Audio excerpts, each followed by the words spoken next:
Chapter 15, 5 Weeks. When we try to pick out anything by itself, we find it hitched to everything else in the universe. John Muir. Charlie is sitting on her bed, looking at her mother's book. The photo that goes with this quotation is a perfect circle of white mushrooms, some big, some small, against a background of brilliant green moss. A fairy ring. The mushrooms, she knows, are attached to one another, are really only a single fungus, its connections underground. It is called a fairy ring because it seems to appear by magic overnight. One day it isn't there, and the next it is. In a few days it will be gone, as if fairies came to dance there in the moonlight, and they moved on, leaving their magic to fade. Charlie remembers believing that. She remembers being in this place when a fairy ring was there, begging to be allowed to stay out at night to watch. If humans are there, fairies won't come, her mother told her. Later, of course, she gave up the idea of fairies dancing in the moonlight, but this place where the photo was taken remained a special place, different from the rest of the Eagle Lake woods of beech and hickory, oak and sweet gum, dogwood and sourwood. Her mother called it the Pine Grove, a small hillock covered entirely with evergreens. Pines and cedars and holly. Charlie doesn't remember exactly where it is, but she knows it isn't on the lake trail. And all the days of walking around the lake, she hasn't passed it. Sitting with the book open on her lap, staring at the fairy ring, Charlie has a strange sensation. It's as if she's looking through her mother's eyes. She can almost feel the camera in her hands, the pine needles and small stones under her as she kneels to get exactly this angle, this contrast of green and white, shadows of pine boughs on the moss. Goosebumps rise along her arms. She reaches to close the book and finds her mother's face looking at her from a photo on the back jacket flap. Colleen Morgan. Dark hair, blue eyes, splotches of pink on her cheeks against her skin as pale as skim milk. Her mother called those splotches her continents, the shape of South America on one cheek and Africa on the other. Proof of the Irish heritage that Charlie shares. Charlie touches her own cheek now, feeling the surge of heat, knowing that if she had a mirror, she would see the pink that, for her, appears only when feelings rise like a tidal wave and threaten to wash her away. It doesn't matter what the feelings are, anger, embarrassment, this rush of loss. Her cheeks broadcast it to the world. She did not know there was a picture of her mother in this book. It has been hiding like a scorpion waiting to sting. She pushes the book back under her pillow, pulls her sheet up over it, piles the other pillow on top. Her throat has closed so that she almost cannot swallow at all. The woods, Charlie thinks. What she wants at this moment is to get out into the woods, away from the book, the house, the human world. She hasn't walked the trail since Coyote began spending the night on this side of the lake. She realizes now how much she has missed the woods, how much she has missed the sounds of the birds, the pattern of the sunlight through the leaves, the rustle of wind on the trees. She even misses spider sticks and the way the silvery threads they catch glint in the sun. 2 whole years. How could she have stayed away from the woods she grew up in? The woods that had been the background, the setting for her life. 2 years ago, she made herself a new life with a new setting, just the way her father did. His life became work. Hers became school. Amy and her brother and their friends. 2 summers at Amy's house, swimming in their pool, a pool surrounded by concrete and grass and a tall wooden fence. 2 summers of malls and movies. Coyote must be missing the woods too, she thinks. For the dogs, the walk through the woods is never just a way to get from one place to another. It is always an adventure. She changes into her hiking clothes, calls to Sarita to tell her she's going out. Coyote is under the dogwood. "Walk," Charlie says to him. "Let's go for a walk." He gets up and stretches, first his front legs, then his rear in the air. One at a time, his back legs. Then he shakes himself and starts up the driveway after her, prancing and smiling. After a moment he passes her, tail waving. He trots ahead down the road toward the woods trail, pausing now and again to look back over his shoulder to be sure she is coming. The next day, before she gives him his breakfast, Charlie takes him for a walk. And there's a new pattern. They go every day, no matter what the weather is like, because there is no particular destination on these walks. Charlie lets Coyote choose where they will go.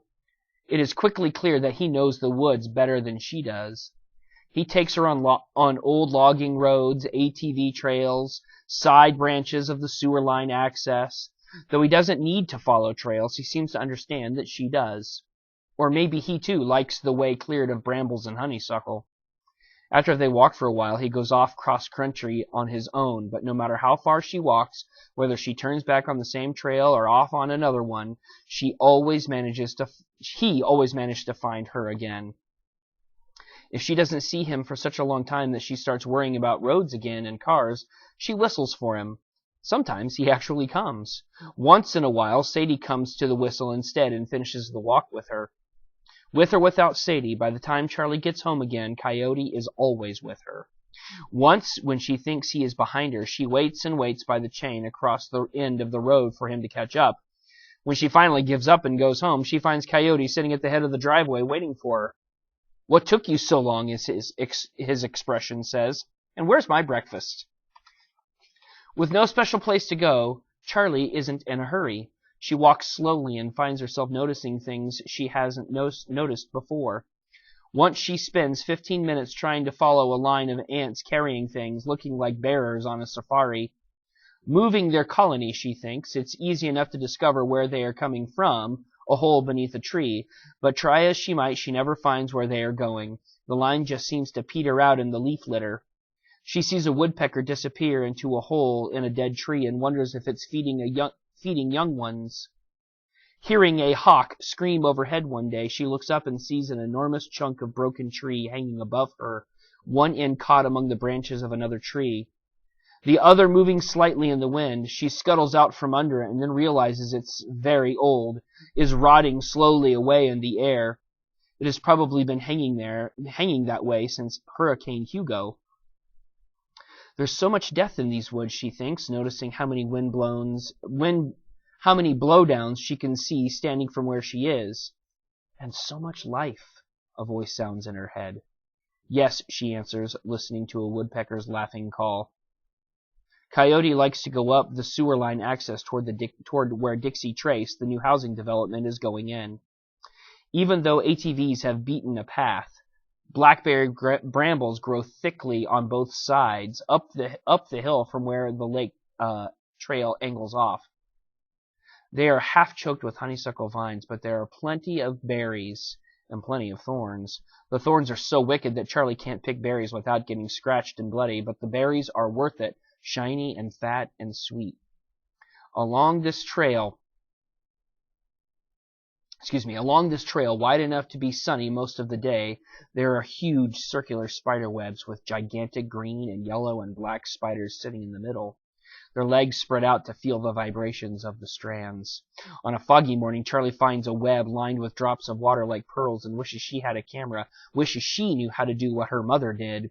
She stands for a long time trying to burn the image into her brain so it will stay with her, even though she can't bring it back, capture it on paper and frame it.